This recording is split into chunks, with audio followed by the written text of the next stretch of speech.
Semua, selamat datang dan selamat bergabung di SMPK Santo Antonius Mataram. Perkenalkan, nama Bu Guru Bu Novi. Pada kesempatan ini, Bu Guru akan menjelaskan tentang tata krama dan tata tertib kehidupan sosial sekolah bagi peserta didik di SMPK Santo Antonius Mataram. Pada kesempatan ini yang akan Bu Guru bahas yaitu yang pertama tentang pakaian sekolah, yang kedua rambut, kuku, tato, dan make up, yang ketiga masuk dan pulang sekolah, yang keempat kebersihan, kedisiplinan, dan ketertiban, yang kelima sopan santun pergaulan, yang keenam upacara bendera dan peringatan hari-hari besar, dan yang terakhir adalah pelanggaran dan sanksi. Kita mulai dari pakaian sekolah. Oke, yang kita akan bahas ini adalah pakaian sekolah. Jadi pakaian sekolah itu dibagi menjadi 3, yaitu untuk secara umum, artinya untuk siswa yang laki-laki dan perempuan. Yang kedua untuk siswa khusus laki-laki, dan yang ketiga khusus untuk perempuan. Baik, kita mulai dari yang umum. Yang pertama ketentuannya yaitu sopan santun dan rapi sesuai dengan ketentuan yang berlaku. Yang kedua memakai badge OSIS dan identitas sekolah.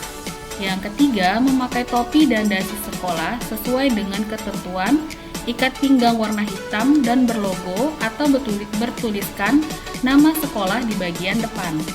Yang keempat, kaos kaki berwarna putih dan panjangnya setengah betis, dan sepatu warna hitam bertali, boleh kombinasi warna putih. Dan yang terakhir, peserta didik wajib memakai pakaian olahraga yang telah ditetapkan oleh sekolah.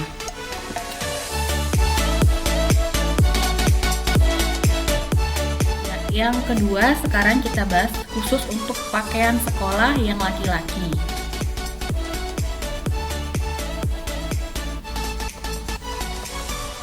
Untuk laki-laki, baju dimasukkan dengan rapi ke dalam celana.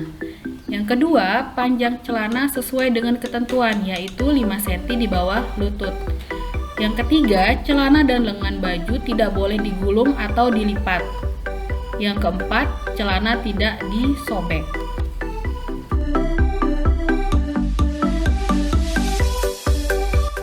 Yang ketiga sekarang khusus untuk yang perempuan. Untuk yang perempuan, yang pertama, baju dimasukkan dengan rapi ke dalam rok. Yang kedua, panjang rok 5 cm di bawah lutut. Yang ketiga, tidak mengenakan perhiasan atau aksesoris yang mencolok. Yang keempat, rok dan lengan baju tidak digulung atau dilipat.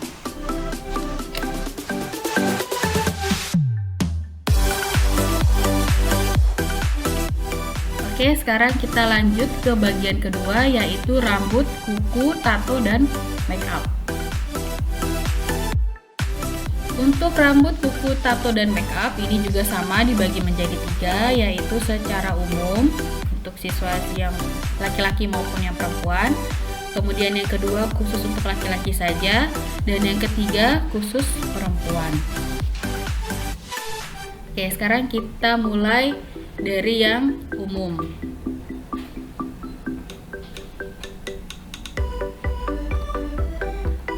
Untuk yang umum, yang pertama tidak berkuku panjang, ya, jadi tidak boleh ada yang memanjangkan kuku.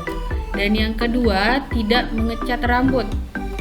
Yang ketiga dilarang bertato, baik yang putri maupun yang putra.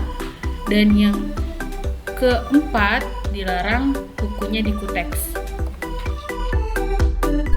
Oke, sekarang kita lanjut ke yang kedua, yaitu untuk yang laki-laki. Jadi untuk yang laki-laki ini yang pertama adalah yang tidak berambut panjang. Jadi maksimal rambutnya adalah 4 cm. Yang kedua, tidak bercukur gundul. Yang ketiga, rambut tidak dikuncir atau diikat. Dan yang keempat, tidak memakai gelang, anting, dan kalung. Dan yang terakhir untuk yang putri, yang pertama yaitu dilarang memakai make up atau sejenisnya kecuali bedak tipis. Jadi kalau pakai bedak tipis saja boleh. Dan yang kedua, rambut harus dikuncir atau diikat supaya tidak berantakan.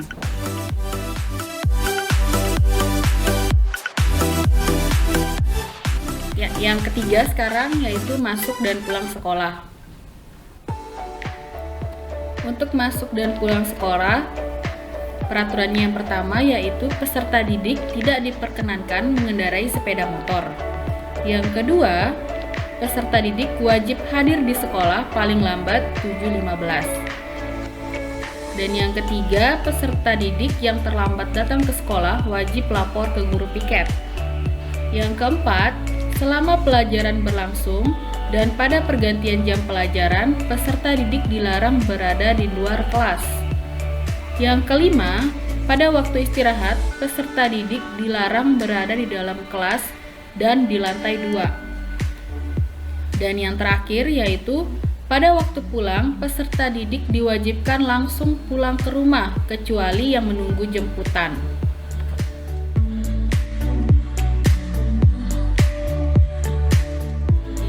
Kita mulai dari kebersihan, kedisiplinan, ketertiban. Jadi di sini yang pertama, setiap kelas wajib mempunyai petugas piket, di mana tugasnya yang pertama yaitu membersihkan dan merapikan kelas dan menyediakan prasarana dan prasarana seperti penghapus, spidol dan lain-lain. Nah, yang kedua, kita harus juga menjaga kebersihan sekolah, yaitu di sekitaran sekolah seperti kamar mandi atau toilet, halaman sekolah, kebun sekolah, dan lingkungan sekolah.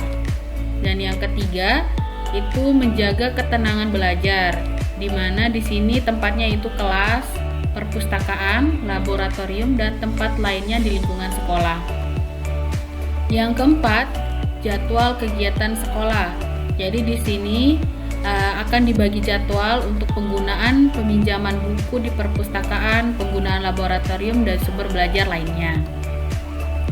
Yang kelima, tugas, yaitu pelajaran di sekolah. Jadi setiap peserta didik menyelesaikan tugas yang diberikan sekolah sesuai dengan ketentuan yang telah ditetapkan.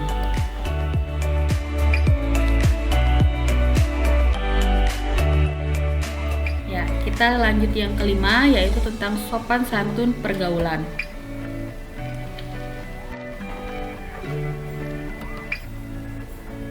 Untuk sopan santun pergaulan ini dibagi menjadi 5. Jadi yang pertama adalah salam, di mana setiap warga sekolah wajib mengucapkan salam, ya.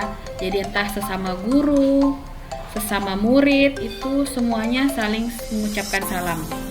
Yang kedua, yaitu saling menghormati, di mana di sekolah kita ini terdapat berbagai perbedaan suku, agama, budaya, dan ras. Jadi kita harus saling menghormati setiap perbedaan itu. Yang ketiga, yaitu tentang kejujuran. Nah, kejujuran di sini yaitu siswa berani untuk menyampaikan sesuatu yang benar maupun sesuatu yang salah.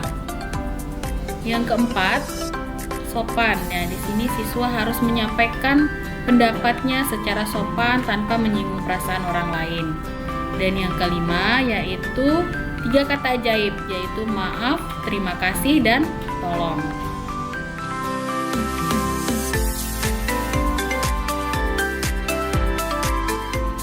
Oke, yang selanjutnya yang akan kita bahas yaitu upacara bendera dan peringatan-peringatan hari besar.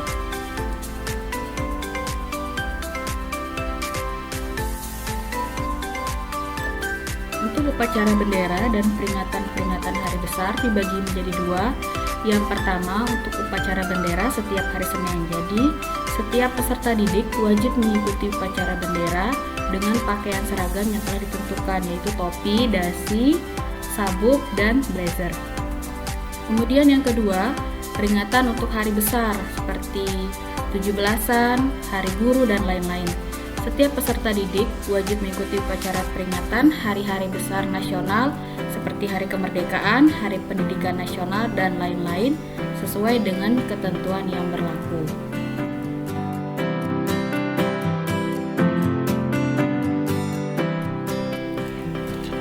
selanjutnya yaitu tentang pelanggaran dan sanksi.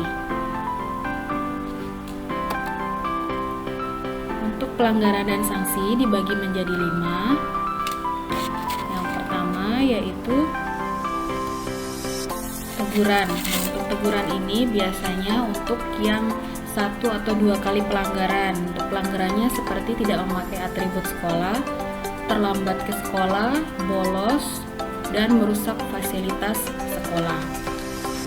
Yang kedua adalah penugasan. Nah, penugasan ini untuk anak-anak yang tidak membawa buku pelajaran. Jadi nanti akan diberikan tugas tambahan oleh guru yang bersangkutan. Yang ketiga adalah panggilan orang tua. Nah, untuk panggilan orang tua ini untuk yang sudah melakukan pelanggaran sebanyak 3 kali. Contohnya ya tidak memakai atribut sekolah, terlambat, bolos, bermain kartu atau judi, dan mencuri.